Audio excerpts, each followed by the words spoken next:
So giving back for me has been more of a lifelong mission than anything else. I think I grew up in that space. It's always been a very natural part of my life, you know. From a young age, I was always taught that what you have is also so that you can be a blessing to others. I remember being in high school and myself and a friend, we started our own little mini music school called Unplugged, where we would teach people music.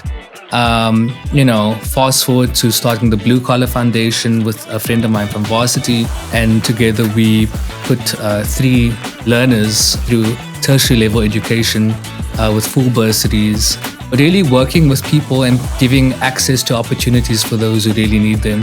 I think has always been a big part of my brand, and I see myself doing it in my sleep, you know, getting to be part of campaigns and doing things that really add value is such an important part of what makes me feel fulfilled.